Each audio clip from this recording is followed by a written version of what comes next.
एक ठंड की शाम थी।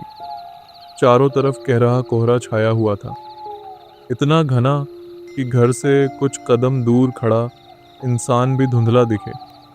घर के सामने आंगन में दादाजी अपनी पुरानी खाट पर बैठे थे। उनके सामने हल्की हल्की चटकती हुई आग जल रही थी, जिसकी लपटें ठंड को थोड़ा बहुत मात देने की कोशिश कर रही थीं। बच्चे दादाजी के बिल्कुल सामने गोल घेरा बनाकर बैठे थे, कभी आग की लपटों को देखते, कभी दादाजी को। हवा में ठंड के साथ साथ एक अजीब सी खामोशी भी घुली हुई थी। दादाजी ने अपनी खाट पर थोड़ी करवट बदली, फिर आग की लपटों को टकटकी लगाकर देखते हुए कहानी शुरू की। बच्चे पूरे ध्यान से, सांस रोके, उनकी हर बात सुनने को तैयार बैठे थे। धीमी और भारी आवाज में दादाजी बोले, बैराघर गांव में उस दिन की शाम और दिनों जैसी नहीं थी। ढलते सूरज ने आसमान में जो लाली छोड़ी थी, वो धीरे धीरे खूनी रंग में तब्दील हो रही थी। पक्षियों का शोर अचानक थम गया था और हवा में एक ऐसा भारीपन था जैसे कोई अदृश्य ताकत पूरे गांव का दम घोंटने की कोशिश कर रही हो।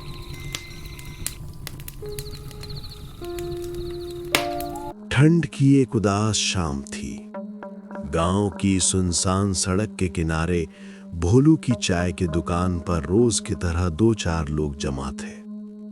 धुएं के साथ उबलती चाय की खुशबू हवा में घुल रही थी, लेकिन आज माहौल में कुछ अजीब सा भारीपन था। लकड़ी की बेंच पर बैठे बंसी ने ठंडी हवा में हाथ रगड़ते हुए कहा, अरे भोलू, हम सब के लिए एक एक कप चाय बना दे। आज शरीर के अंदर तक ठंड उतर गई है। चूल्हे पर केतली चढ़ाते हुए भोलू बोला, हाँ हाँ, बस तैयार होने ही वाली है, जरा सब्र करो। आज अदरक कुछ ज्यादा डाली है। कहीं भी चाय पी लो, लेकिन भोलू की चाय जैसी बात कहीं नहीं। इसकी चाय में कोई और ही स्वाद है। सही कहा, इसकी चाय में जो तेज पत्ता और अदरक की खुशबू होती है ना, वही तो मजा है। भोलू हल्का सा मुस्कुराया, लेकिन उसकी आंखों में आज चमक कम थी। अरे छोड़ो भी, आप लोग ऐसे ही बढ़ा चढ़ा कर बोलते हो। ऐसी ही हल्की फुल्की बातें चल रही थीं कि अचानक दुकान के बाहर किसी के कदमों की आहट सुनाई दी।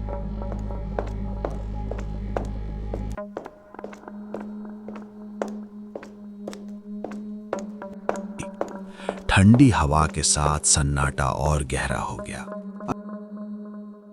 अरे देखो, दीनानाथ जी आ रहे हैं। अरे आइए आइए, इधर बैठिए। दीनानाथ जी, जो गांव के पुराने शिक्षक थे, उनकी आंखों में हमेशा की तरह गंभीरता थी। तुम लोग यहीं जमे वो? और कहां जाएंगे? दिन भर की थकान के बाद भोलू की चाय पीना जरूरी होता है। भोलू, दीनानाथ जी के लिए भी एक कप बना दे। आज सब साथ में पिएंगे। चाय बनते बनते बातों का रुख बदल गया। मंगल ने झिझकते हुए कहा, एक बात पूछूं? क्या आपने कभी अपनी जिंदगी में सच में कुछ देखा है? कुछ? बंसी ने आंखें फैलाकर कहा, मतलब भूत? हवा अचानक और ठंडी लगने लगी। केतली से सीटी की आवाज गूंजी। दीनानाथ जी ने चाय का कप हाथ में लिया, एक घूंट भरा और धीमी आवाज में बोले, हाँ, देखा है। सब लोग एकदम चुप हो गए। सच में? तो बताइए ना, आज तो चाय के साथ कहानी सुनने में मजा आ जाएगा। दीनानाथ जी ने दूर अंधेरे की ओर देखा, जैसे कोई पुरानी याद आंखों के सामने घूम गई हो। बहुत साल पहले तुम लोग मुझे आज एक शिक्षक के रूप में जानते हो, लेकिन सच ये है कि मैं शिक्षक 2-4 साल पहले ही बना हूं। उससे पहले मैं एक डॉक्टर था। क्या सच में मास्टर साहब, आप डॉक्टर भी थे? फिर डॉक्टरी क्यों छोड़ दी? दीनानाथ जी की आंखों में एक अजीब साया उतर आया। उन्होंने गहरी सांस ली और बोले, ठीक है, आज मैं तुम्हें बताता हूं कि मैंने डॉक्टरी क्यों छोड़ी। मेरी उम्र तब बहुत कम थी। डॉक्टरी की पढ़ाई पूरी करने के बाद उत्साह और घबराहट के बीच मैंने अपनी पहली सरकारी नौकरी शुरू की थी। मेरी पहली पोस्टिंग चंदनपुर नाम के एक सुदूर गांव में हुई। वो गांव शहर की चकाचौंध से कोसों दूर प्रकृति की गोद में बसा था। वहां बिजली की स्थिति दयनीय थी, सड़कें कच्ची थीं, लेकिन वहां की शुद्ध हवा और हरियाली ने मेरा मन मोह लिया था।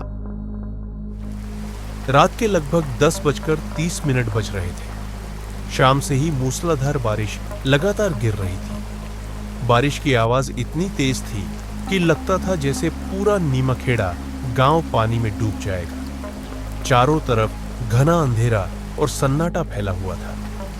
नीमखेड़ा गांव के इकलौते डॉक्टर हरिशंकर साहब आज देर रात तक मरीजों को देखकर थके हारे थोड़ी देर पहले ही घर लौटे थे। हरिशंकर साहब अकेले ही रहते थे। दिन भर की भागदौड़ और बीमारों की चीख पुकार ने उनका शरीर तोड़ दिया था।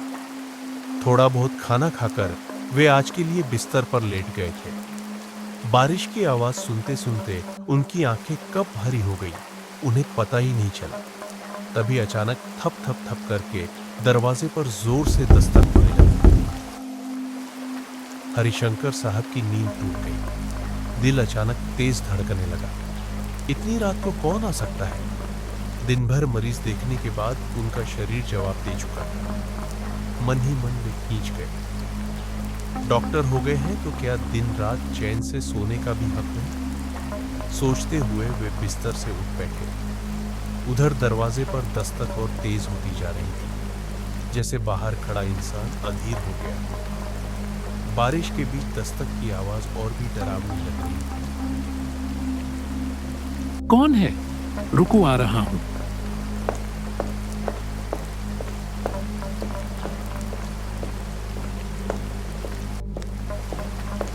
नींद में डगमगाते कदमों से वे दरवाजे तक पहुंचे और जैसे ही दरवाजा खुला, ठंडी हवा का एक तेज झोंका अंदर घुस आया। दरवाजे के बाहर गांव का ही एक आदमी खड़ा था। उसका चेहरा बारिश से भीगा हुआ था। कपड़े चिपके हुए और आंखों में एक अजीब सा डर साफ झलक रहा था।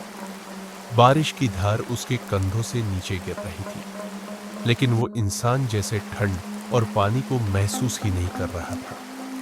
हरिशंकर साहब उसे देखकर और भी बेचैन हो गए। तुम कमलेश हो ना? इतनी रात को तुम अभी यहाँ क्या कर रहे हो? डॉक्टर साहब ने हैरानी और चिंता से भरी आवाज में पूछा।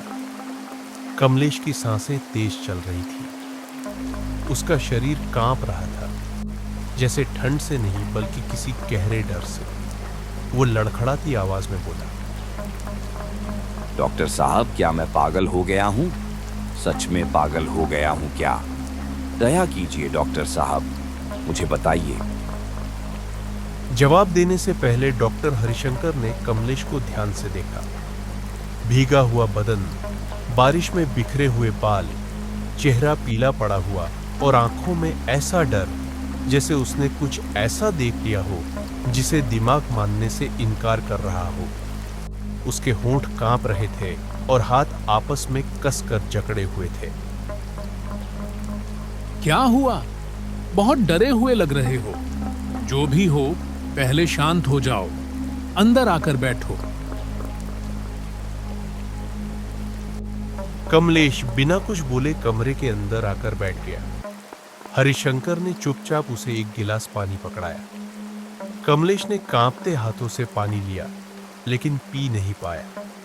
इसके बाद कमरे में कुछ देर तक सिर्फ लगातार होती बारिश की आवाज गूंजती रही।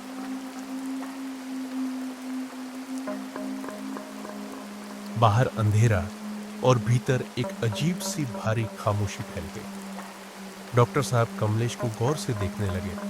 उसके चेहरे के हाव भाव बता रहे थे कि वो बेहद घबराया हुआ है, इतना ज्यादा कि अभी उसके मुंह से कुछ निकलना मुश्किल लग रहा था। डॉक्टर ने मन ही मन सोचा, ये डर झूठा नहीं है, कुछ ना कुछ जरूर हुआ है। थोड़ा संभलते ही ये खुद ही अपनी कहानी बताएगा। कुछ देर बाद कमलेश ने गहरी सांस ली और धीमी कांपती आवाज में बोलना शुरू किया। मैं एक मजदूर हूँ डॉक्टर साहब। इस गांव से उस गांव खेतों में काम करता रहता हूँ। उसकी आवाज के साथ उसकी आंखें भी अतीत में खोने लगी। आज के गांव में जगत सेठ के घर से बुलावा आया था। वहां दिन भर काम चला। काम खत्म करते करते काफी रात हो गई। फिर जब मैं वापस इस गांव की तरफ आया तो जंगल के रास्ते चलते चलते अचानक तेज बारिश शुरू हो गई। उसने कांपते हाथों को देखा, जैसे अभी भी उस बारिश को महसूस कर रहा हो। इतनी जोर से बारिश होने लगी कि पैदल घर पहुंचना मुश्किल हो गया। चारों तरफ अंधेरा, रास्ता दिखना बंद हो गया। मैं बस यही सोच रहा था कि कहीं थोड़ी देर सिर छुपाने की जगह मिल जाए। यही सोच ही रहा था, तभी गांव के आखिरी सिरे में वो पुराना घर दिखा। लेकिन हैरानी की बात जानते हैं डॉक्टर साहब? कमलेश की आवाज अचानक और धीमी हो गई, जैसे शब्द गले में अटक रहे हो। उस घर में तो कोई रहता ही नहीं है। गांव में सब जानते हैं डॉक्टर साहब, जंगल के बीच गांव के आखिरी सिरे पर वो जो पुराना घर है ना, वहां आज तक किसी इंसान को रहते हुए किसी ने नहीं देखा। जो लोग वहां रहते थे वो तो बहुत साल पहले ही मर चुके हैं। लेकिन उसी घर में मैंने एक लालटेन की रोशनी देखी। देवपुर गांव की चौपाल पर उस शाम 3 दोस्त बैठे हुए थे, बिरजू, कान्हा और रामू। चारों तरफ घना अंधेरा पसरा हुआ था। गांव का ट्रांसफार्मर सुबह ही खराब हो चुका था, इसलिए पूरे गांव में बिजली नहीं थी। बिरजू ने गहरी सांस लेते हुए कहा, अरे कान्हा भाई, पता है आज सुबह ही गांव का ट्रांसफार्मर खराब हो गया। हाँ बिरजू भैया, सरकार का दिया हुआ ट्रांसफार्मर था, वो भी जवाब दे गया। ऊपर से ये अंधेरा कुछ ज्यादा ही डरावना लग रहा है।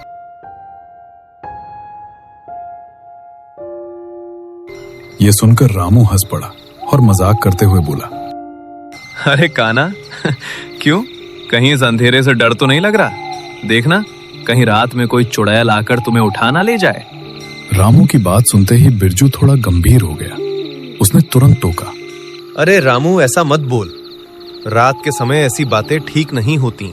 अरे बिरजू भैया, जब तुम्हारे दादाजी जिंदा थे तब तो तुमसे कितनी कहानियां सुनी होंगी। आज भी एक भूत की कहानी सुना दो ना, इस अंधेरे में मजा आ जाएगा। रामू भी उत्साह में आ गया। हाँ बिरजू भैया, आज एक कहानी हो ही जाए। ठीक है, सुनो, लेकिन पहले ही बता देता हूँ, ये कोई कहानी नहीं है, एक सच्ची घटना है। रामपुर एक ऐसा नाम जो अब सिर्फ कड़ाके की ठंड और लाचारी की पहचान बन गया था। ये जाड़ों की सबसे काली अमावस की रात थी। साल की वो रात जब अंधेरा सबसे गहरा होता है। अमावस ने आसमान से सारी रोशनी छीन ली थी और ठंड ने जमीन से सारी जान। घड़ी में रात के 9 बजे थे, लेकिन बाहर ऐसा सन्नाटा था जैसे आधी रात बीत चुकी हो। इस जानलेवा ठंड में गांव के बाहर बनी श्याम की छोटी सी झोपड़ी में जिंदगी और मौत के बीच जंग चल रही थी। सीता, ये कैसी ठंड है आज? ऐसा लग रहा है जैसे हड्डियों में सुई चुभ रही हो। मुझे बहुत डर लग रहा है। ठंड तो हर साल पड़ती है श्याम, पर इस बार तो ये हमारी जान लेने पर तुली है। लगता है आज रात को बर्फ जम जाएगी। श्याम ने अपनी बेटी गुड़िया की तरफ देखा। 8 साल की नन्ही गुड़िया जो कल से तेज बुखार में तप रही थी, अब ठंड से बुरी तरह कांप रही थी। अंगीठी में बस 2 कोयले बचे थे जो बुझने वाले थे। उनसे सिर्फ धुआं निकल रहा था, गर्मी नहीं। हाय मेरी बच्ची, बुखार से जल रही है तू। डॉक्टर बाबू ने कहा था कि इसे हर वक्त गर्मी में रखना होगा। मैं जानती हूँ श्याम, पर कल जो लकड़ियाँ बेची थी उससे तो बस खाने का राशन ही आ पाया। कोयला या गर्म कपड़े लेने के लिए पैसे ही नहीं बचे।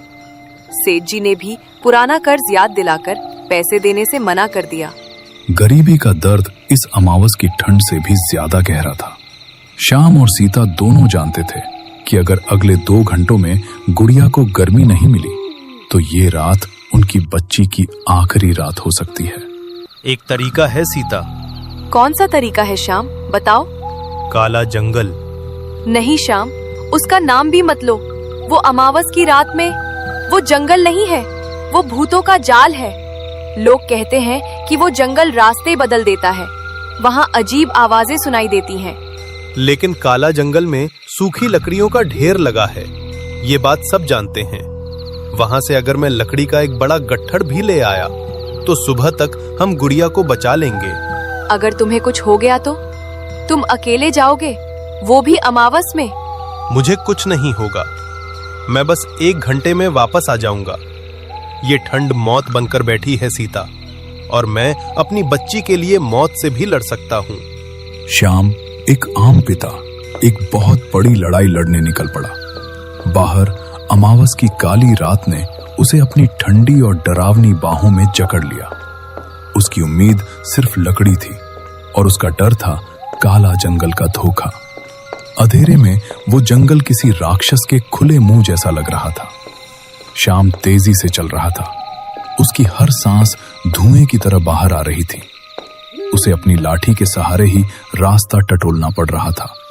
हर कदम पर उसे लग रहा था जैसे कोई उसे छिपकर देख रहा है, कोई उसका पीछा कर रहा है। बस बस थोड़ी दूर और, सीधा चलता रहे श्याम, काला जंगल आने ही वाला है। अचानक हवा में कुछ अजीब महसूस हुआ।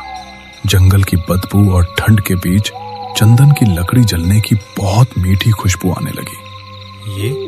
ये क्या है? इतनी कड़ाके की ठंड में ऐसी मीठी गर्माहट? पेड़ों के बीच से श्याम को दाईं तरफ एक लालटेन की हल्की सी टिमटिमाती रोशनी दिखाई दी। वो रोशनी एक जगह रुकी नहीं थी, बल्कि धीरे धीरे जंगल के अंदर जा रही थी। पक्का कोई लकड़हारा लकड़ियों का ढेर छोड़कर गया होगा, वहीं से ले लेता हूँ, ज्यादा मेहनत नहीं करनी पड़ेगी। श्याम अपना रास्ता छोड़कर उस अच्छी खुशबू और लालटेन की रोशनी के पीछे चल पड़ा और यहीं से काला जंगल का खेल शुरू हुआ। अचानक वो खुशबू और रोशनी गायब हो गई। कहाँ गया? अभी तो यहीं था। कौन था वो? अब श्याम के बाईं तरफ थोड़ी दूर पर वही लालटेन फिर से जलती हुई दिखी, लेकिन इस बार वो एक जगह रखी हुई थी। ये क्या मजाक है? क्या जंगल मेरे साथ खेल रहा है? श्याम दौड़कर दूसरी तरफ जाता है। वहां पहुंचते ही फिर सब गायब, कुछ नहीं मिलता।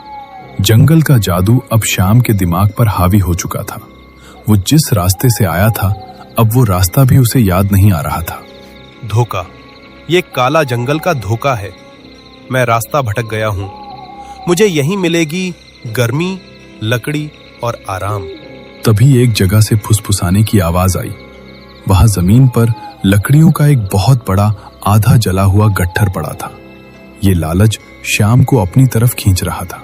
इतनी लकड़ी? इतना तो मैं पूरे गांव को बेच सकता हूं।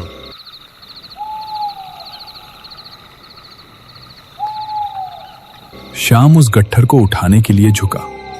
जैसे ही उसने लकड़ी को हाथ लगाया, उसे जोर का झटका लगा। श्याम पीछे गिर पड़ा और चिल्लाया। उस लकड़ी के ढेर से एक काला धुआं उठा और परछाई बन गया। ये साक्षात अमावस का अंधेरा था। गर्मी अच्छी है ना? मेरे पास आओ।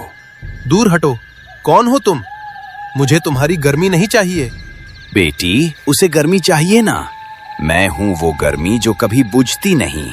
वो काली परछाई तेजी से हवा में फैलती है और श्याम के पैरों को छू लेती है।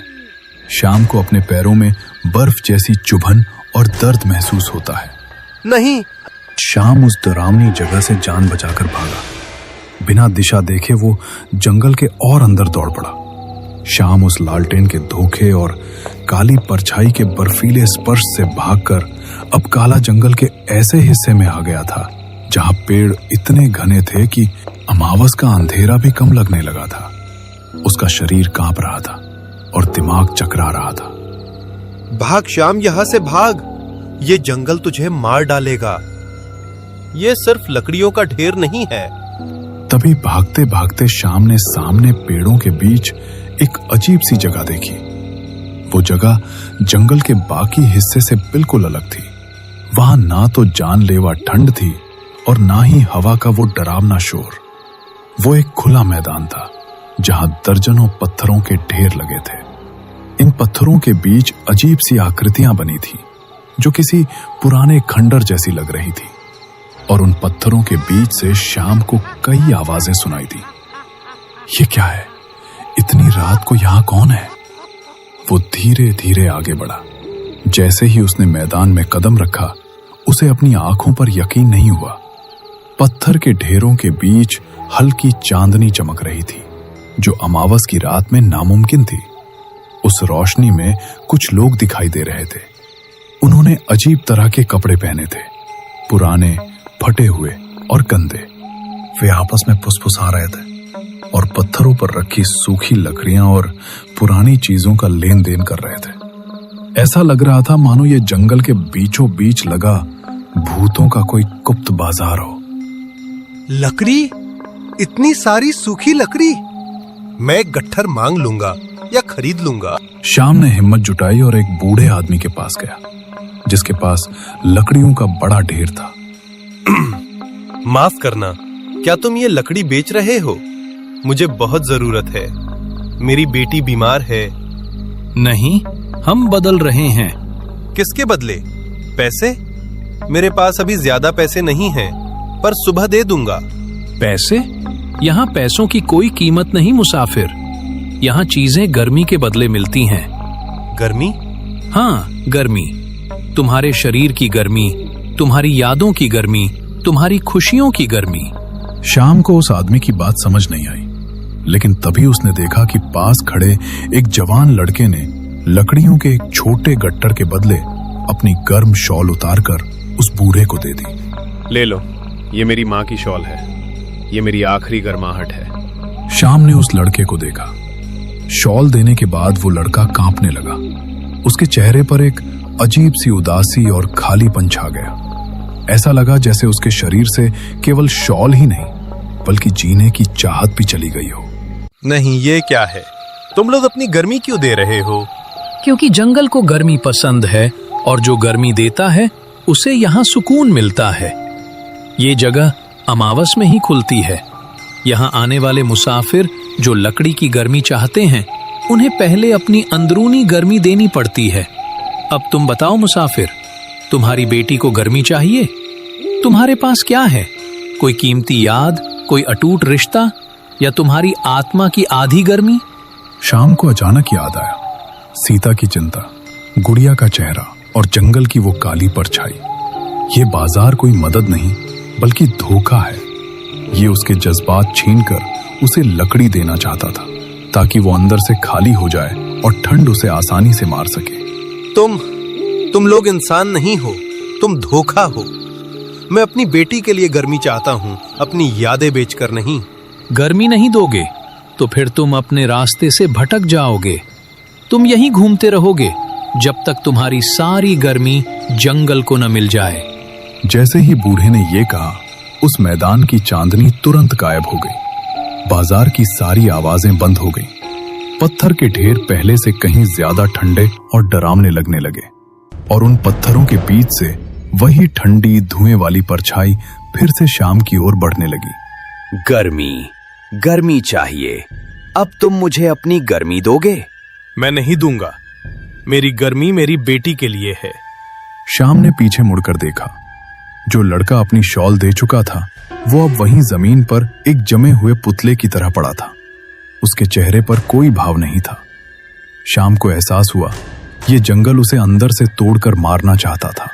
मुझे भागना होगा उस निशान की तरफ। शाम ने वहां से दौड़ लगा दी। इस बार वो धोखे से नहीं बल्कि अपनी सबसे कीमती चीज, अपनी यादों को बचाने के लिए भाग रहा था। शाम पागलों की तरह भाग रहा था। उसके पैर सुन्न होते जा रहे थे।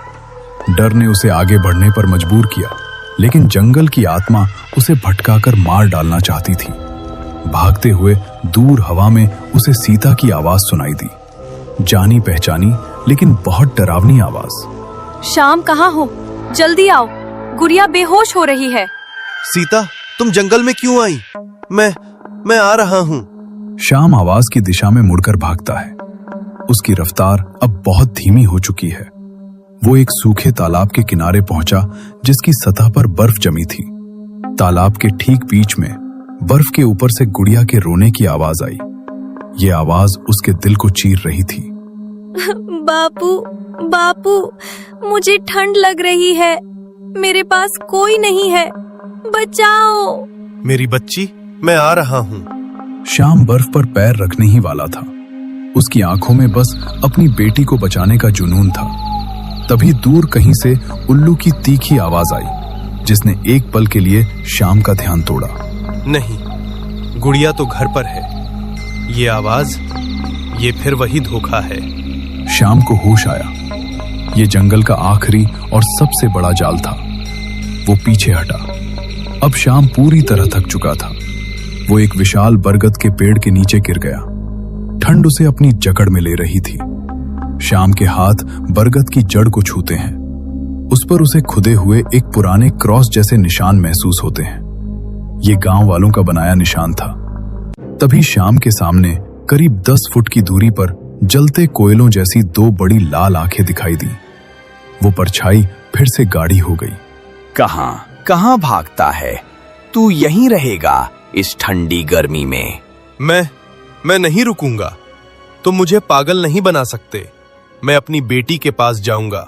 श्याम अपनी बची खुची ताकत लगाकर उस परछाई से उल्टी दिशा में भाग पड़ा। वो जंगल के आखिरी किनारे को पार कर गया। जैसे ही उसने गांव की सीमा में कदम रखा, जंगल का भयानक शोर एकदम शांत हो गया। मैं बच गया। श्याम लड़खड़ाता हुआ अपनी झोपड़ी पहुंचा।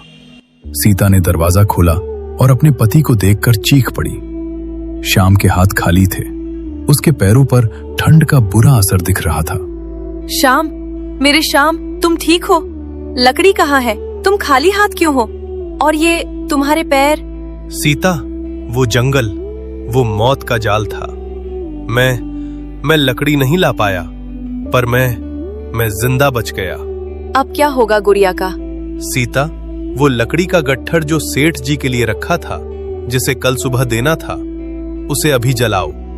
सेठ को सुबह देखेंगे मेरी बच्ची पहले है। इस बार मैं हार नहीं मानूंगा। सीता ने तेजी से लकड़ी के उस गट्ठर को उठाकर अंगीठी में डाल दिया। सूखी लकड़ी ने तुरंत आग पकड़ ली। पहली बार उस झोपड़ी में अमावस के डर पर जिंदगी की गर्माहट भारी पड़ी। आग की पीली रोशनी और गर्मी धीरे धीरे कमरे में फैलने लगी। गुड़िया की खांसी कम हुई और वो गहरी चैन की सांस लेने लगी।